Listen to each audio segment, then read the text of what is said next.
Trevor Phillips seems to be getting worse and worse to watch, and it's clear that his Tory paymasters wanted to try and box Angela Rayner in to say something that she didn't want to say. But because she obviously wised up to his tactics, it just made him look extremely thick. Whilst interviewing Angela Rayner, he was talking about house building targets, and because the Conservatives didn't have an effective plan and everything was a bit wishy-washy, the thought of Labour coming in and actually meeting proper house building targets clearly seems to be scaring them. And so Trevor's line of attack was what happens when the councils refuse to do what you say. What he was trying to get out of Angela Rayner was her saying that they would impose sanctions or fine them or cut their council budgets or something along those lines, because that's the bit he would then amplify, not the actual policy itself. What she did, though, was reiterate the plan and even telling him that he was missing the point. More like ignoring it, from my honest opinion, because the answer she did was actually quite good. It's been clearly thought out. The councils will do as they're instructed because they know the local areas, so they're going to pick the sites that they know is best for building. However, Trevor seems to think that the councils are just going to point blank refuse.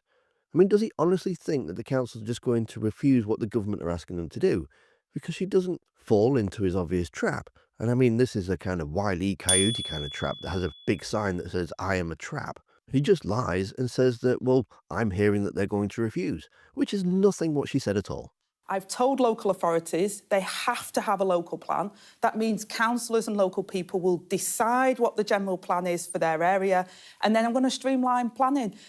We just can't carry on like this. You know, we're not getting the development we need, we're not getting the houses we need. We've got 8 times average income for first-time buyers. People are priced out of getting a home, and I'm determined to... Does that streamlining mean that local councils are going to be more powerful as long as they do what you tell them? Well, kind of, in a way, yes. But it'll be part of a consultation with them. So, first of all, our national planning... Well, you're not going to consult... If you're telling them today, it's perfectly reasonable. You're the boss. If you're telling them today, we're consulting you, but at the end of the day, you're going to do what you tell you, what we tell you.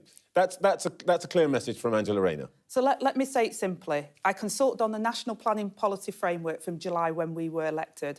Next week, I will be outlining that structure. So it'll be clarity from the centre. Mandatory targets for local councils mean they have to have a local plan, and that will be developed with local people. So therefore, the planning nationally with the local plan means that we all know what the strategy is, we all know where the development is going to be. There is no need then for things to be constantly clogged up in a system that is causing chaos. So people know where we're going and they know the destination, they've inputted into that process, and then we're going to deliver the homes we need.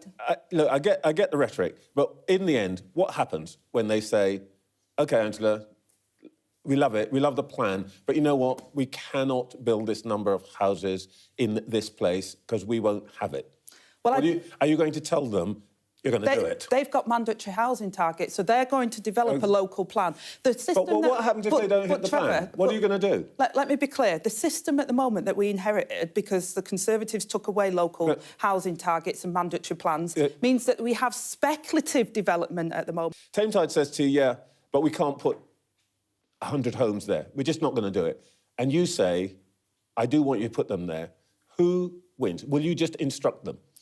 So, me as Housing Secretary sets out the national framework, then local Tameside puts a local plan together that says, here's our brownfield sites, here's where we can build houses, but you're not and then developers say, this is where we want to build, and if they are building within the local plan and the MPPF, they will get a fast-track process. If they say, actually, I don't want... A developer says, I'm not following your local plan, I'm not following the MPPF, it has to then have to have consultation. I am asking you, what happens if they say to you, we do not agree with you?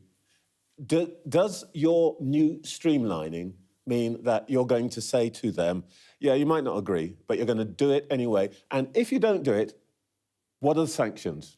Trevor, they have to have a local plan. It's compulsory. I'm not talking about the local plan. There's actual decisions. Yeah, of course, you're missing the point. And they don't hit the plan. What happens if they don't hit the plan? Well, you're missing the point.